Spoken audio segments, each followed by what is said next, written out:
All right, guys, what we're going to do here right now is we're going to have a bit of a watch along to the Weeknd Super Bowl halftime show. I have only seen clips of it. I've only seen clips of it. I was working last night on the weekly track roundup. I wasn't able to see who won the Super Bowl, but I did see a whole lot of people out afterwards doing what looked like getting COVID. So that should be good. Seeing the COVID numbers rise past that shit. But having said that, it does look like Abel put on a pretty good show. I feel like for reasons that are utterly annoying and stupid, I saw some pre-coverage of this that was talking about how essentially Abel's going to keep the show PG-13.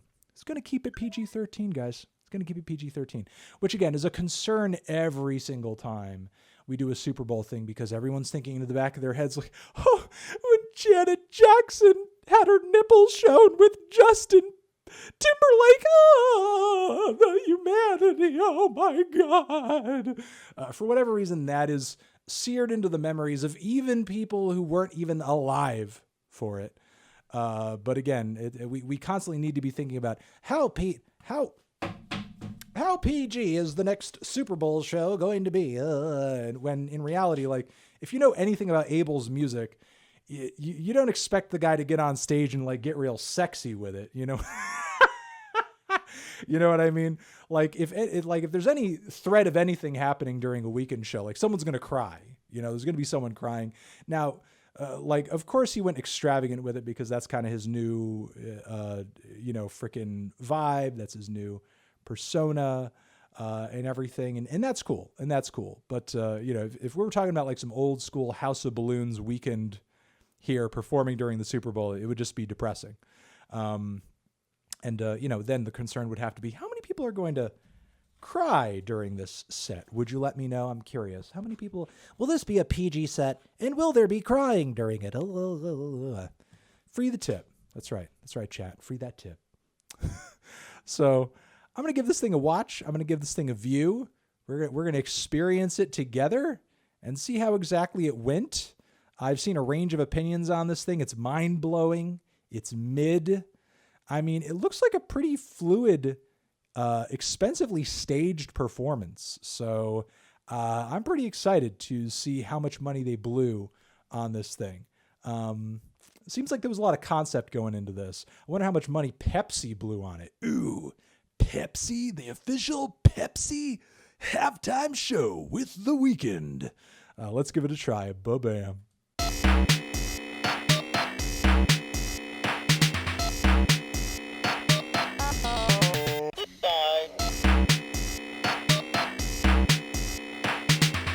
Whoa!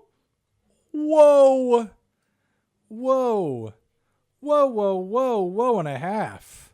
Holy shit. That was great. Was anybody else just like in awe of that most of the time? I mean, I heard a few people online saying this shit was mid. Like this was a mid Super Bowl performance. Anybody who said that is on crack. I'm convinced anybody who said this performance was mid needs to like go into rehabilitation because you are on a thing. You are on a thing. Please get help. We love you. Like, what the fuck? He actually utilized the whole fucking field and like that whole stage in the stands too. That was insane. That was insane. And look, I've been watching Super Bowl halftime shows for a long time because like I grew up in a football family and, like often you'd have to just sit there through the halftime performance because, we're all watching football. And I've seen a lot of halftime shows. I was there literally watching live when that Janet Jackson shit happened. So I've been watching Super Bowl halftime shows for a long time. Maybe not quite as many in my older age because I give so much less of a shit about sports. But of all the ones that I have seen, and I've seen some good ones, I've seen some corny ones, that was one of the best. That was one of the best. One, not only am I impressed with Abel's artistic progression as a showman, because as I was saying earlier during the performance, like Abel went from this super low key, sad, semi-anonymous, obscure Canadian alternative experimental R&B shadowman, you know, to this red suited eccentric, you know, fucking pop star before our, thank you very much, Mongo, before our very eyes. Like, he was selling every fucking second of this shit. Like, maybe it does feel a little weird to see him just like, you know, so in your face in this moment, but like, he took advantage of this opportunity and he milked the fuck out of it. He was gyrating. He was gesturing during that whole portion inside of the, in here, he's just like yelling into the mic and making zany fucking faces. He's winking at the camera. He's just like, you know, he's just like swinging his arms around in every direction as if like the world, Ty, thank you, as if the world is like in his palms and he's just like directing all of this madness going on around him. It was insane. It was insane. Just like, not even in terms of the vocal performance, which the vocal performance was good. We'll get to that. But just the way he commanded like every moment of it was incredible. And, you know, you also have to give a lot to whoever was like directing and like stage designing this shit, because you're also talking about in terms of like, camera technology, you know, the types of shit you could put cameras on and have cameras hovering overhead and all types of shit. The amount of cameras that you could cut from and to, you know, the type of stage designs that you could set up and have, you know, happening in real time. You know, this was not available during the time at which Creed was doing, you know, a halftime show and they had like weird bald guys on drapes swinging in all directions while everyone was in the middle of the stage jumping around like fucking little ants as they were just really like rocking out. Can you take me out? Yeah. So, you know, like really making great use of the advances in camera technology, lighting technology, projection technology, and just creating a feast for the eyes. Just a feast for the eyes. Like to be able to take the TV audience from here to over here to there, and then have Abel coming out here, and then having, you know, the audience brought into that mirror labyrinth as he sort of, you know, then in front of the giant, you know, the group of singers, and then going into the light and mirror labyrinth, and then going from there up until like that scaffolding part up high up here. And then there was sort of like a little bit up here. It looked like there was what the fuck is this thing on the right side? Is this like a pirate ship or some shit? I don't know what the fuck that is. Is that some other kind of like piece of metal apparatus on the right side that I don't know what the hell that is? Was that even a part of all of it? Either way, like there's so many different like areas in which all of this was occurring. And then for it all to sort of like end out there on the field with the marching dudes was incredible. Just like a great transition overall. And I loved the medley of songs. As I was saying, you know, during the whole performance, I may not be a fan of a lot of Abel's deep cuts.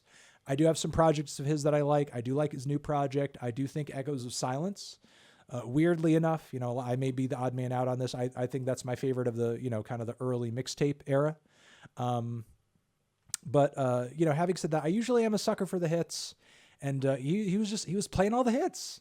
He was playing all the hits, and I love that he threw it back, you know, to that House of Balloons era with the Susie and the Banshees interpolation, which I thought was incredible.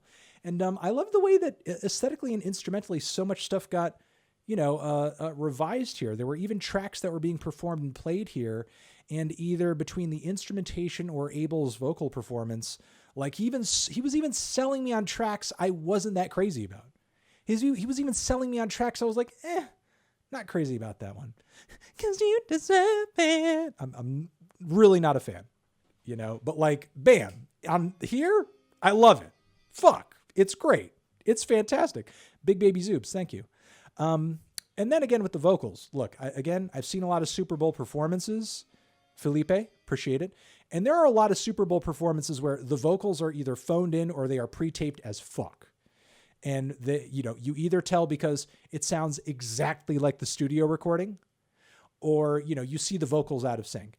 And I didn't catch not 1 second of this where it felt like or sounded like or looked like that Abel's mouth was not moving exactly in sync with the vocals. I mean, the guy could be a flawless lip syncer, but I think that's less so probable considering the guy's vocal chops. I think he has no reason to sort of like hide, his vocal talents live. And considering like the pandemic and everything, the man's, his voice probably isn't worn out from touring, so I mean, his voice should be in prime form as long as he's practicing. So, like he really kind of, just blew it the fuck out vocally, in my opinion. He was really just, kind of going off the rails at a few points, which I thought made some of the transitions from one portion to the next exciting. And the transitions were really good musically. They synced up a lot of these portions nicely. And eventually when Blinding Lights came in toward the end, I didn't even see that transition coming. Even though like you think logically like that has to be the song things end on because that's the track. That's the big track everyone's listening to. That's the song. Hey, appreciate it, McFarlane. That's the song everybody knows him for right now, right? You have to see that coming. But when it hit, I was like, oh, fuck, what the fuck? This is really good. Thoroughly impressed. Thoroughly fucking impressed with this shit. And I don't know if I have anything else to say about it other than that. I think it was one of the best Super Bowl halftime shows I've ever seen. And point blank period. That's it. And I hope you guys feel the same. Maybe you don't, but if you don't, I don't know. I still thought it was dope as fuck. Thank you very much for watching this clip on TND Streams. To see more, subscribe to the channel and also click on the video link next to my head. Also, make sure to check out our other YouTube channels linked down below to see everything else we do week to week. And yeah, that's it. Anthony Fantano, forever.